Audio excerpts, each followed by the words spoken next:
Bismillah ar-Rahman ar-Rahim. Assalamu alaikum.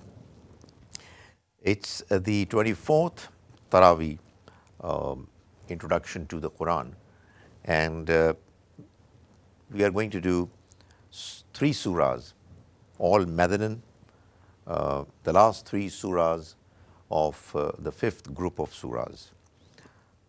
We saw that the fifth group is comprised of 16 surahs, 13 of which were Meccan, and now we are going to go through the last three Madanan surahs, Muhammad, Al-Fatah and Al-Hujurat, 47th, 48th and 49th surahs respectively of the Quran. 47th and 48th surahs are forming a pair, while the 49th surah is solitary, unique. In both surahs, Muhammad and Al-Fatah, we find that the purification of believers is one subject. We also see that there is a clear basharat, good news, that has been given to the believers, that their success is now round the corner. And there is a mention of doom and failure for the enemies of the messenger, may God's mercy be on him. These surahs have Muslims as their immediate addressees, and it seems that these surahs were revealed a little while before the punishment was inflicted. The final punishment was mentioned in the Quran to be given to the disbelievers. So let's start with reading a few passages of these surahs. I begin with Surah Muhammad, first three verses. The Quran mentions its subject matter in a way that it's very direct in these surahs. A'udhu billahi minash shaitanir rajim. Bismillahir rahmanir rahim. Allazina kafaru wasaddu an sabilillah. Those people who have rejected the truth from the messenger knowingly, kafaru wasaddu, and are preventing people from coming close to it, an sabilillah, coming close to the path of God. Adalla a'malahum, their deeds have gone waste, nullified. Wallazina amanu wa amilus salihat, and those who believe and do good deeds, wa amanu bima nuzzila ala Muhammad, and they believe in what has been revealed to Muhammad. Now this is an explanation, a clarification of what believing refers to, means. Wa huwa al-haqqu min rabbihim, and it's the truth from God. As I mentioned, that's what kufr is. The truth came to these people. Kaffara anhum, their kaffara anhum sayyatihim. Those people who believe, their smaller sins, sayyat, are going to be removed. Wa aslaha balahum, and their condition is going to be corrected. That is, they are on the right track, their small sins are going to be removed, and their situation, their condition is going to get corrected and they will prevail. Zalika, this will happen, bi'anna allazina kafaru, because those people who rejected the truth, ittaba'ul batil, they follow what is untrue, false. Bi'anna allazina amanu, and those who believe, ittaba'ul haqq, they follow the truth, mir rabbihim, from their Lord. Kazalika, that's how yadribullahu linnasi amthalahum, God narrates to the people their examples. There are two different groups and their examples, their categories have been mentioned. We move on to verse 4, which is an important verse. The Almighty mentions that فَإِذَا لَقِيتُمُ الَّذِينَ كَفَرُوا. Now, very soon this encounter is going to take place. So when you meet those who have rejected the truth, who are disbelievers, فَضَرْبَ الرِّقَابِ, then you strike their necks, that is, crush them. When you are in the battlefield, you fight as best as is possible. حَتَّى إِذَا أَثْخَنْتُمُوهُمْ, until such time that you have inflicted slaughter on them. They have actually been subjugated. فَشُدُّ الْوَثَاقِ, then you take them as prisoners. That is, they will surrender and you take them as prisoners. فَإِمَّا مَنًّا بَعْدُ وَإِمَّا فِدَاءً, thereafter you either release them without asking for any ransom, by conferring favor upon them, أو فدان وإما فدان, or you ask for a amount for ransom. حتى تضع الحرب أوزارها, until the war lays down its burden, it finishes. ذلك, this you will do, وَلَوْ يَشَاءُ اللَّهُ لَانْتَصَرَ مِنْهُمْ. Had God willed, He could have taken revenge, punished these people on His own. He could have asked, He could have given direction to any of the phenomena of nature to inflict punishment on them through natural calamities. وَلَكِنْ لِيَبْلُوَ بَعْضَكُمْ بِبَعْضٍ.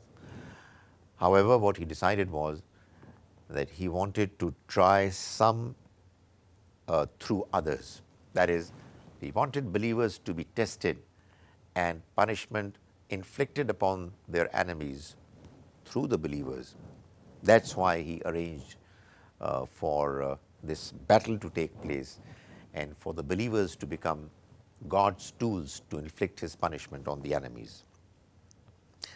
وَالَّذِينَ قُتِلُوا فِي سَبِيلِ اللَّهِ.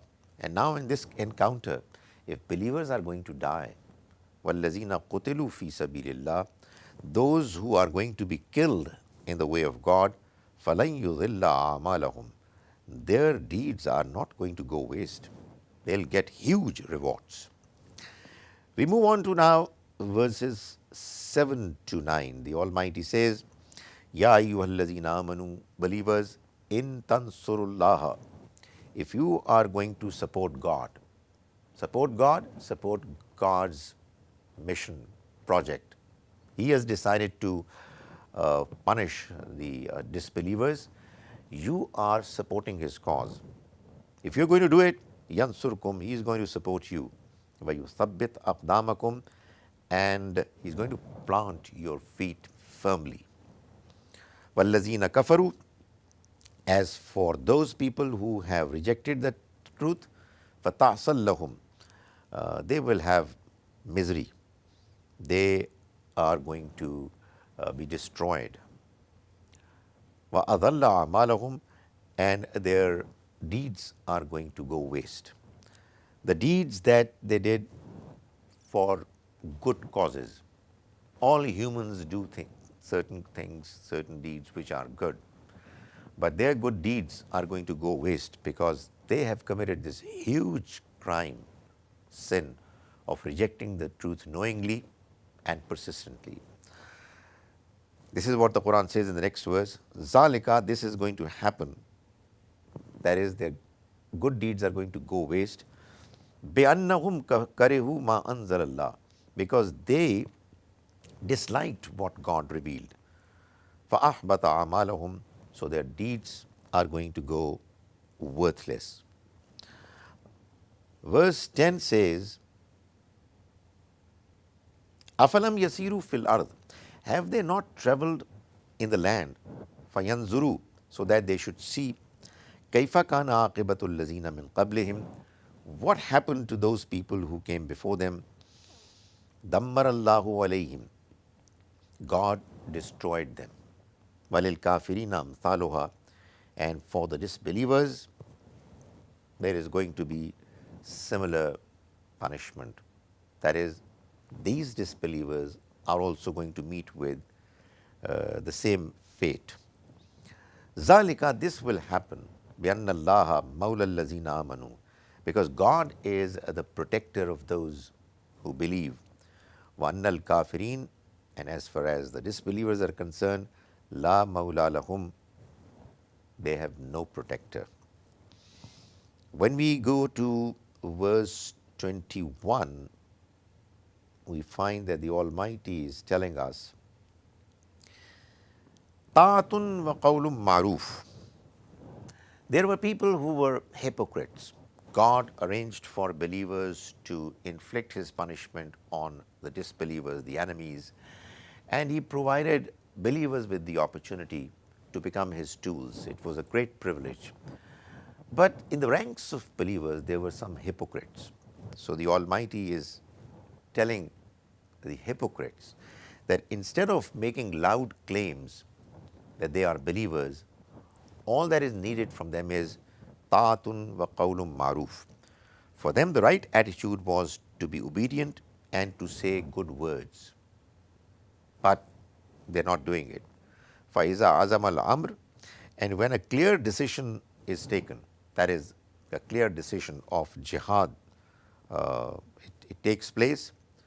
فَلَوْ صَدَقُوا اللَّهَ, had they been true to their words, had they been sincere in their claim that they are believers, لَكَانَ خَيْرًا لَهُمْ, it would have been good for them. That is, that attitude would have paid them. But unfortunately, many of them are the ones who are making loud claims, hollow claims, but they are not living up to it. فَهَلْ عَسَيْتُمْ إِن تَوَلَّيْتُمْ, so what else is expected from you? That when you are going to go back to your places, أَن تُفْسِدُوا فِي الْأَرْضِ, except that you are going to cause mischief on earth, وَتُقَطِّعُوا أَرْحَامَكُمْ, and you are going to break ties with your relatives.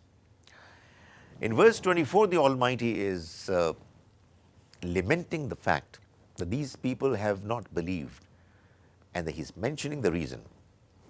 أَفَلَا يَتَدَبَّرُونَ الْقُرْآنَ, so do they not ponder and reflect over the Quran? How is it that they are not believers as yet? How is it that they still have hypocrisy in their hearts? Have they not pondered over the verses of the Quran? أَمْ عَلَىٰ قُلُوبٍ أَقْفَالُهَا, or is it that there is ailment in their heart? That is, the ailment, the disease of fear of death, the ailment of excessive love of worldly life, the disease of grudge against others, of jealousy, the disease of hypocrisy, timidity, arrogance. So if people have these ailments, diseases in their hearts, then they cannot properly reflect upon the Quran. Is that what their problem is? We then move on to verse 25, where the Almighty is telling us, إِنَّ الَّذِينَ ارْتَدُّوا عَلَىٰ أَدْبَارِهِمْ, those who turn their backs, that is, from the Prophet and from the message of Islam, مِن بَعْدِ مَا تَبَيَّنَ لَهُمُ الْهُدَى, even after guidance has become clear to them. الشَّيْطَانُ سَوَّلَ لَهُمْ, it is Satan who has enticed them. وَأَمْلَى لَهُمْ, and God has prolonged their survival before punishment. So, if they are still surviving, they should not have any misunderstanding.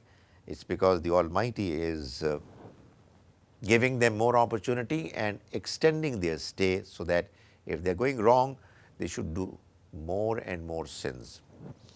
وَلَنَبْلُوَنَّكُمْ حَتَّى نَعْلَمَ الْمُجَاهِدِينَ. This is verse 31 now. The Almighty says, we are most certainly going to continue to try you, test you, حَتَّى نَعْلَمَ الْمُجَاهِدِينَ, until such time that we know who are the true mujahideen, strivers in the way of God.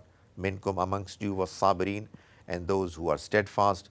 وَنَبْلُوا أَخْبَارَكُمْ, and we know for certain your conditions, your status. It's only through performance that that is, the Almighty says, we are going to come to know and make sure who belongs to what category, what status. After Surah Muhammad, we have its partner surah, Surah Al-Fatah, which is surah number 48. The first few verses say, A'udhu billahi minash shaitanir rajim, Inna fatahna laka fatham mubina. Indeed, we have given you, O Prophet, a clear conquest. This conquest is referring to the Treaty of Hudaybiyah, which was a treaty undertaken on the 6th of Hijrah, which treaty was apparently done as if, it seemed as if Muslims were the weaker party. It seemed as if some compromises have been made. And although the Prophet, may God's mercy be on him, saw in his dream that believers are going to Mecca and doing Umrah, and that is why they took along sacrificial animals as well, yet they were confronted before they could enter Mecca in the place called Hudaybiyah, and there was this treaty undertaken.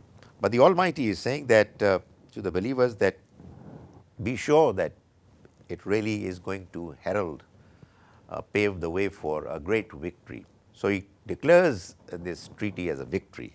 Inna fatahna laka fatham mubina. Indeed, we have given you, O Prophet, a clear conquest, a clear victory. Liyaghfira laka Allahu ma taqaddama min zambika wa ma ta'akhkhar. And when you will have this conquest victory, it's going to enable you, O Prophet, to be forgiven for all sins that were done in the past or may be done in the future. That is, when the Almighty enables a servant of his to be able to achieve a great cause for which he has prepared him, then it in itself is a proof of the fact that he is sincere. And these small sins here and there which humans commit because they are humans, they will be of no serious consequence. We move on to verse 47. 4, verse 4. What he says is, هو الذي أنزل السكينة في قلوب المؤمنين. Now this verse is mentioning how the Almighty helped the believers. It says, He is the one who sent down tranquility, contentment, fi qulub al-mu'minin, in the hearts of believers. That is, to begin with, they were upset and they thought that probably this treaty is against their interests. They seem to be a weaker party. But then the Almighty enabled them to become true followers of the Prophet, because after all, the Prophet was undertaking this treaty and he was doing it by the will of the Almighty. So God enabled the companions to have contentment and tranquility in their hearts. And liyazdadu imanam ma imanihim. And this caused more faith to come to them over and above what they already had. Imanam ma imanihim. Walillahi junudus samawati wal ard. And why not? To God belongs soldiers of the heavens and the earth, and they were the ones, that is the angels, who came to them and enabled them to have the tranquility that they had. Makan Allahu aliman hakima. And God is knowledgeable and wise. And he continues to mention in verse 7, Walillahi junudus samawati wal ard. Be sure that to God belongs all the troops of the heavens and the earth. Makan Allahu azizan hakima. And God is mighty and wise. We move on to verse 8, where the Almighty mentions, Inna arsalnaka shahidam wa mubashiran wa nazira. O Prophet, we have sent you as a witness and as someone who brings good news and as the one who warns. لِتُؤْمِنُوا بِاللَّهِ وَرَسُولِهِ. This we have done so that, O believers, you believe truly in God and His Messenger. وَتُعَزِّرُوهُ. And we have done it so that you respect and honor him, respect the Prophet. وَتُوَقِّرُوهُ. and you honor him. وَتُعَزِّرُوهُ, you honor him. وَتُوَقِّرُوهُ, you respect him. وَتُسَبِّحُوهُ بُكْرَةً وَأَصِيلًا, and we have done it. We have sent this message, and we have sent the circumstances that you are going through, so that you تُسَبِّحُوهُ بُكْرَةً وَأَصِيلًا, you exalt God morning and evening. Verse 22 then is what I have picked to describe. It says, if you have this question in mind as to why did we not get the permission to do Umrah when we had embarked upon this journey for that purpose, the Almighty says that would have caused you to fight against the polities of Mecca, who would have stopped you from entering Mecca. And the Almighty says, وَلَوْ قَاتَلَكُمُ الَّذِينَ كَفَرُوا, had you fought those people who have disbelieved, لَوَلَّوُا الْأَدْبَارِ, they would have certainly turned their backs and gone away. ثُمَّ لَا يَجِدُونَ وَلِيًّا وَلَا نَصِيرًا, then they would not have found a protector or a helper. Sunnat Allah, this is God's sunnah, is His policy, His established way. Allati qad khalat min qabl, which has always been the case regarding people who have come before.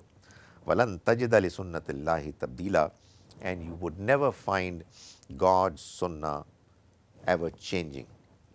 So be sure that if that's what you've done, you would have prevailed. However, we didn't allow you to do it and asked you to go back that year. Why? It mentions in now the subsequent verses 24 and 25.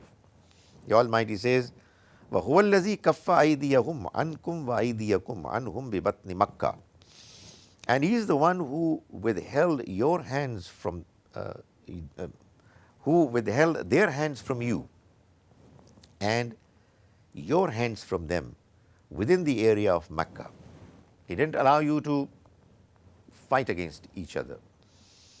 مِنْ بَعْدِ أَنْ أَزْفَرَكُمْ عَلَيْهِمْ, even after He caused you to overcome them. This is what He did through His own planning and wisdom. وَكَانَ اللَّهُ بِمَا تَعْمَلُونَ بَصِيرًا, and God is always watchful of whatever you're doing. هُمُ الَّذِينَ كَفَرُوا وَصَدُّوكُمْ عَنِ الْمَسْجِدِ الْحَرَامِ, they are the people who have committed disbelief and who stopped you from entering the sacred mosque. وَالْحَدْيَ مَعْكُوفًا أَنْ يَبْلُغَ مَحِلَّ, and they prevented the sacrificial animals to reach the place where they were to be sacrificed. So why did God stop you from fighting them then? He says, وَلَوْلَا رِجَالٌ مُؤْمِنُونَ وَنِسَاءٌ مُؤْمِنَاتٌ, had it not been for believing men and believing women, لَمْ تَعْلَمُوهُمْ, whom you did not know, أَن تَتَؤُوهُمْ, that you might have trampled them, فَتُصِيبَكُمْ مِنْهُمْ مَارَّةٌ, and you would have had blame on yourself, unwittingly, unknowingly. It's because of them that the Almighty stopped you. And you would have done it if you would have entered Mecca and fought them. So, if that was not the case, we would have permitted you for the battle to take place, but we didn't permit it so that God may enable لِيُدْخِلَ اللَّهُ فِي رَحْمَتِهِ, so that God may enable to and allow people to enter His mercy whom He wills. لَوْ تَزَيَّلُوا, and if they would have been apart, had they not been in Mecca along with the polytheists, then لَعَذَّبْنَا الَّذِينَ كَفَرُوا مِنْهُمْ عَذَابًا أَلِيمًا, we would have punished those people who have disbelieved with a severe punishment. So the Almighty is mentioning that it was simply because of the fact that there were some believing men and women who were a part of the Meccan society that we didn't allow you to enter Mecca and cause the battle to take place and for them to be killed despite them being believing. Then we move on to verse 27, wherein the Almighty says, لَقَدْ صَدَقَ اللَّهُ رَسُولَهُ الرُّؤْيَا بِالْحَقِّ. Certainly the Almighty showed to the messenger, his messenger, the dream, the vision in truth. It was a true dream. The only thing is that it was not to take place on the 6th of Hijrah. It took place on the 7th of Hijrah, next year. The dream didn't mention the year. It just mentioned the fact that it's going to happen. So it says, لَتَدْخُلُنَّ الْمَسْجِدَ الْحَرَامِ. You're most certainly going to enter the sacred mosque. Inshallah, God willing, aminina. You will be in a state of peace, safety. مُحَلِّقِينَ رُؤُوسَكُمْ وَمُقَصِّرِينَ. And with your heads shaved and your hair shortened. That's one of the two options for men in the case of Hajj and Umrah. لَا تَخَافُونَ. You will not fear anyone. You will not have any fear. فَعَلِمَ مَا لَمْ تَعْلَمُوا. So he knew, that is, God knew what you did not know. فَجَعَلَ مِن دُونِ ذَلِكَ فَتْحًا قَرِيبًا. And then he enabled or arranged for a near conquest to also take place. That is the conquest of Mecca, which happened the very next year on the 8th of Hijrah. وَالَّذِي أَرْسَلَ رَسُولَهُ بِالْهُدَى وَدِينِ الْحَقِّ. He is the one who sent his messenger with guidance and true religion. لِيُظْهِرَهُ عَلَى الدِّينِ كُلِّهِ. So that he could manifest it, cause it to dominate and prevail over all other religions. وَكَفَى بِاللَّهِ شَهِيدًا. And sufficient is God as a witness. We now move on to the third of the surahs of tonight, and this is Surah Al-Hujurat. This surah has no partner. It's one of those 6 surahs which are there in the Quran and do not form a pair. This surah is in actual fact an explanation of the very last verse of the previous surah Al-Fatah, wherein the Almighty mentions Muhammadur Rasulullah, Muhammad, the messenger of God, وَالَّذِينَ آمَنُوا, and those people who have believed, who accompany him, مَعَهُ أَشِدَّاهُ عَلَى الْكُفَّارِ رُحَمَاءُ بَيْنَهُم. They are firm against the disbelievers and is sympathetic with each other.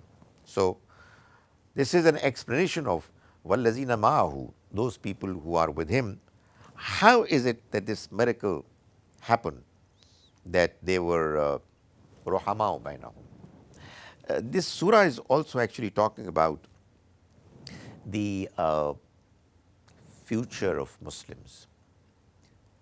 There were many Muslims who were newcomers, untrained, not properly purified the way the other companions were, who have been talked about in the very last verse of the previous surah. So, because this surah was revealed a little before the demise of the Prophet, may God's mercy be on him, and a large number of Muslims had entered the fold of Islam, this surah in particular has more to do with the life after the Prophet. That is, the Almighty is telling Muslims how to continue to remain disciplined and to remain united. So we start with verses 1 and 2. The Almighty says, أعوذ بالله من الشيطان الرجيم بسم الله الرحمن الرحيم يا أيها الذين آمنوا, believers, لا تقدموا بين يدي الله ورسوله. Don't put your own opinions ahead of God and His Messenger. They were newcomers. They used to forcefully put across their views, expecting them to be accepted. The Almighty said, don't put your opinions ahead of God and His Messenger. Wattaqullah, and be God conscious. Inna Allah Samin Alim. God is hearing and knowing. That is, how can you be God conscious? The Almighty is telling us, the only way we can be God conscious is to realize that God hears what we say and God knows what we do. The next verse says, Ya ayyuhallazina amanu, believers, la tarfa'u aswatakum, don't raise your voices, fawqa sawtin nabi, over, above the voice of the Prophet, wala tajharu lahu bil qawl, and do not speak loudly, kajahri ba'dikum li ba'd, the way you speak to each other. That is, these people, Bedouins, they used to speak to each other loudly, but don't speak loudly in the company of the Prophet. An tahbata amalukum, lest your deeds, good deeds, should go waste. Wa antum la tash'urun, and you would not even realize it. So respect the Prophet, know his status, and learn God's religion from him. Verse 6 is a verse which is telling us that believers should behave in a way that they don't cause misunderstandings to happen between them. And an important principle to be able to achieve that goal is to do not pay heed to rumors. The Almighty says, Ya ayyuhallazina amanu, believers, in ja'akum fasiqum binabain, if an unreliable person comes to you with an important piece of information, fatabayyanu, then investigate it. Investigate it before you put it across to others. An tusibu qawman bi jahalatin, lest you take action against a nation ignorantly, without verifying. Fatusbihu ala ma fa'altum nadimin, and then you become regretful over what you did. In other words, don't pay heed to rumors.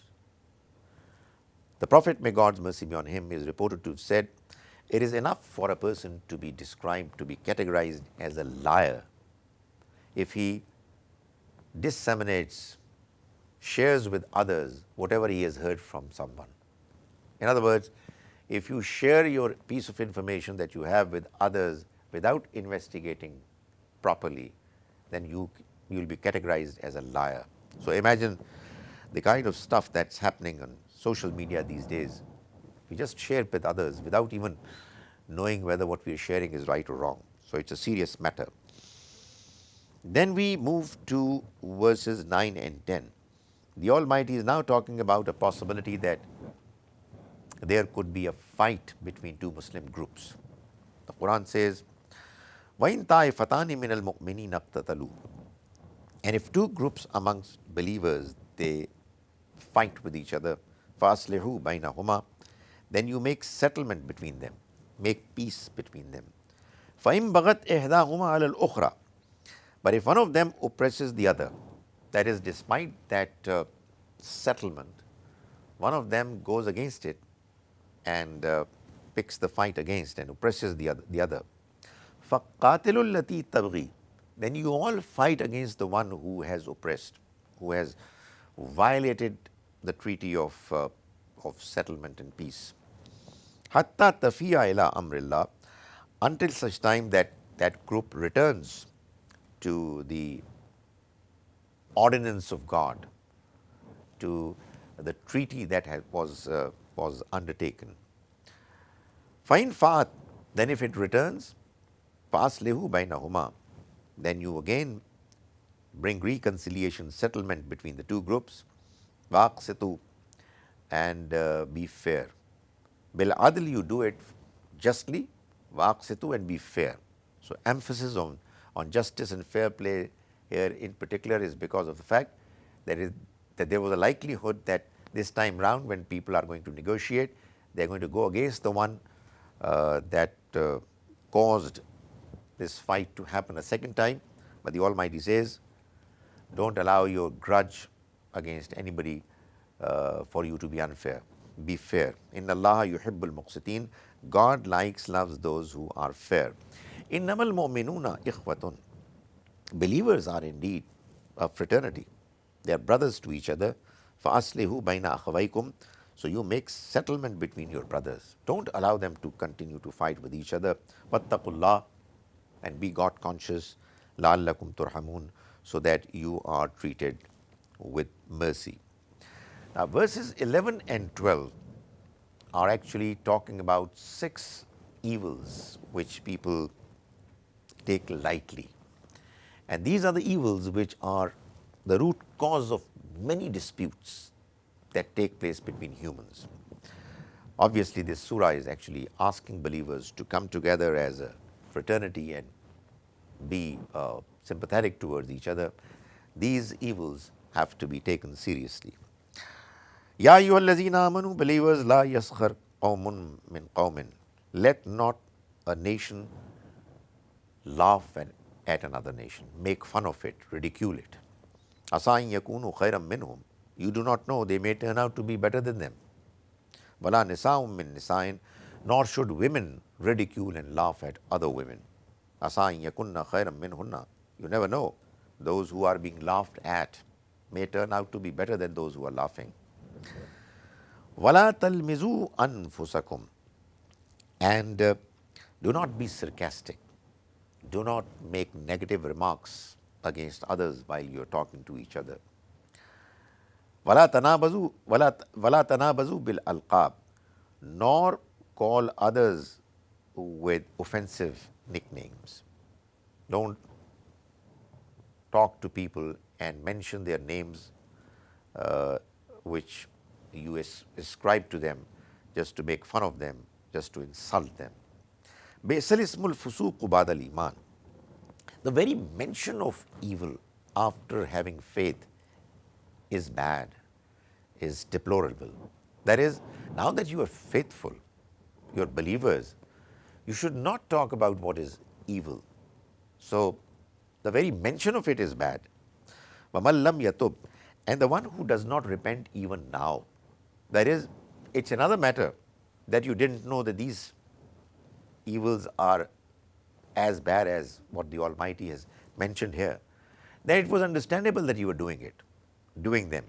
But now that you know that they are bad and the Almighty is asking you to stay away from them, the one who does not repent even now, فَأُولَٰئِكَ هُمُ الظَّالِمُونَ, such are the people who are zalim, unfair, and they are being unfair to nobody else but themselves.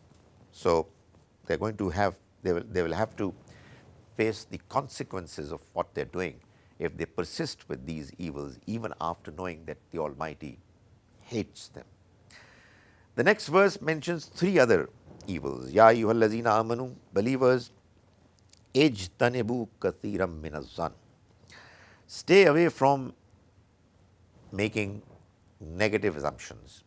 Don't assume about others without any concrete evidence that they have negative intentions. Don't have any negative assumptions. Inna ba'da dhanni ithmun. Indeed, some assumptions are sin.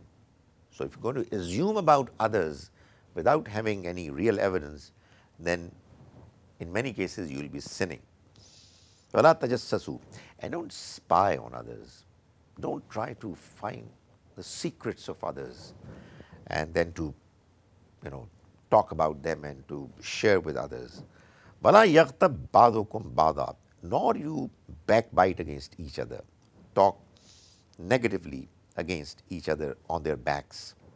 Ayuhibbu ahadukum an ya'kula lahma akhihi maytan.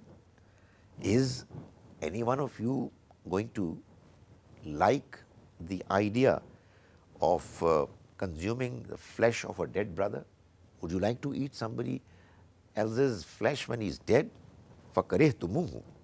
That's what you detest. And yet you keep doing backbiting. And backbiting is as bad as eating the flesh of a dead brother. وَاتَّقُوا, and fear God. إِنَّ اللَّهَ تَوَّابٌ رَحِيمٌ. Indeed, God is the one who accepts repentance, continues to incline towards humans with the mercy, Rahim, and He is merciful. Verse 13 is talking about the reasons why these crimes are committed. The Almighty says, Ya ayyuhan nas, O people, inna khalaqnakum min zakarim wa untha. We created all of you from a man and a woman, that is Adam and Eve. وَجَعَلْنَاكُمْ شُعُوبًا وَقَبَائِلًا. And we divided you into families and tribes. لِتَعَارَفُوا, so that you could introduce each other through these categories. The idea was not that you should take pride in what you have and you hate others and think that they are inferior to you because you belong to one family and the others belong to another family. The idea was just to introduce to each other. Inna akramakum indallahi atqakum. The noblest in the eyes of the Almighty is the one who is the most God-fearing. So if you want nobility, then be God-fearing. Inna Allaha alimun khabir. Indeed, God is knowledgeable and informed. Finally, in verses 14 and 15, the Almighty is telling these newcomers that they should focus their attention on improving themselves. قَالَتِ الْأَعْرَابُ آمَنَّا. These Bedouins claim that they have believed. قُلْ لَمْ تُؤْمِنُوا. O Prophet, tell them that you have not believed. وَلَكِنْ قُولُوا أَسْلَمْنَا. Instead you say that we have become Muslims. وَلَمَّا يَدْخُلِ الْإِيمَانُ فِي قُلُوبِكُمْ. And faith, true faith has not entered your hearts as yet. وَإِن تُطِيعُوا اللَّهَ وَرَسُولَهُ لَا يَلِتْكُم مِّنْ أَعْمَالِكُمْ شَيْئًا. But if you continue to follow, be obedient to God and His Messenger, none of your deeds are going to go waste. Inna Allaha ghafurur rahim. Indeed, God is forgiving, merciful. Innamal mu'minuna allazina amanu billahi wa rasulihi. True believers are those who believe in God and His Messenger.